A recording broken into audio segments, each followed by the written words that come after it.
ভূমি আন্দোলন কৰাৰ কাৰণে আমাৰ যি জনজাতীয় মানুহ খিলঞ্জীয়া মানুহৰ মাটি ৰক্ষা আন্দোলন কৰাৰ কাৰণে প্ৰণৱ দলে আদিত্য ৰাভা, স্কৰ শইকীয়া, পেগু, বিজিত আৰু অমিত নাগক অসম চৰকাৰে গ্ৰেপ্তাৰ হেফাজতলৈ প্ৰেৰণ কৰিছে।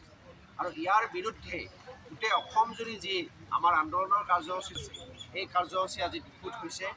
আৰু এই কাৰ্যসূচী চলি থকাৰ সময়তে অসমীয়া মানুহ এটা জটিল পৰিস্থিতিৰ মাজেৰে আগবাঢ়ি গৈছে। আপোনালোকে নিশ্চিতভাৱে জানে যে সাগৰৰ যি বানপানী, ডিব্ৰুগড়ৰ যি বানপানী, আৰু তাত শ মানুহ মৃত্যুবৰণ কৰিবলগীয়া হৈছে।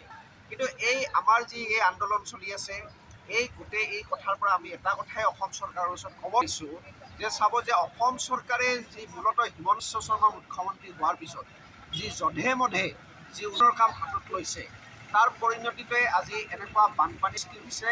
আৰু এই বানপানীৰ ফলত মূলতঃ শ খিলঞ্জীয়া মানুহে মৃত্যুবৰণ কৰিবলগীয়া হৈছে। আজি নাগালেণ্ডৰ পাহাৰ কাটি সেই পাহাৰৰ মাটি ফ'ৰ লেন ৰাস্তা নিৰ্মাণৰ কামত ব্যৱহাৰ কৰা হৈছে। ব্যাপক হাৰত কয়লা খনন কৰা হৈছে।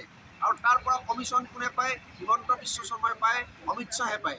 গতিকে আজি যি বানপানী হৈছে অসমত, এই বানপানীৰ মূল কাৰণ হৈছে হিমন্ত বিশ্ব শৰ্মা আৰু হিমন্ত বিশ্ব শৰ্মাৰ আশে পাশে থকা ইক'চিষ্টেমটো। এই যি আমাৰ যি ভূমি আন্দোলন, এই সামগ্ৰিকভাৱে এই যে জধে মধে কৰা উন্নয়নৰ বিৰুদ্ধে আজি ৰাভা হাছঙত তেওঁলোকে চেটেলাইট টাউনশ্বিপ কৰিব বিচাৰিছে। কাৰ্বি আংলঙত আদিবাসী মানুহক কৰি পেলাই 5 ষ্টাৰ হোটেল নিৰ্মাণ কৰিব খুজিছে। কাৰ্বি আংলং ডিমা হাছাওৰ কথাটো আপোনালোকে চবেই জানে।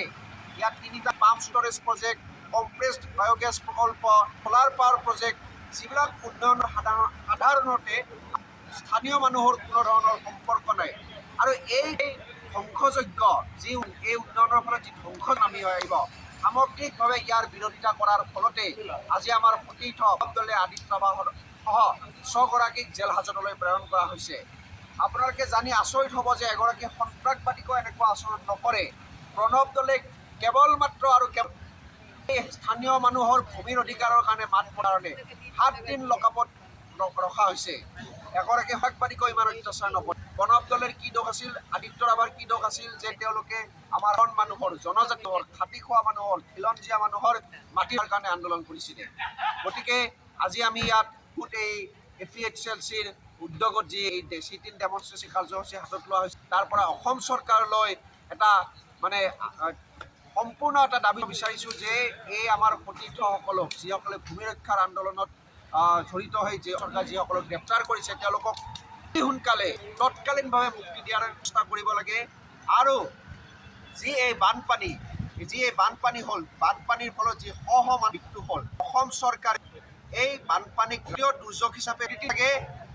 2025 চনৰ ৰিলিফ মেনুৱেল মতে নহয়, নতুনকৈ ৰিলিফ মেনুৱেল এক অংশ কৰি পেলাই আমি এতিয়া এমাউণ্টটো ক'ব নোৱাৰোঁ, প্ৰত্যেকজন মানুহে যাতে পুনৰ এই স্বাভাৱিক জীৱন যাত্ৰালৈ ঘূৰি আহিব পাৰে, তেওঁলোকক এনেকুৱা এটা আৰ্জি তেওঁলোকে যোগান ধৰিব লাগে। এইখিনি আজি আমাৰ ইয়াৰ পৰা দাবী। গতিকে আজি ইয়াৰ পৰা এটা কথা স্পষ্ট কৰিব বিচাৰিছোঁ যে জধে মধে কৰা উন্নয়ন অসম চৰকাৰে বন্ধ কৰক।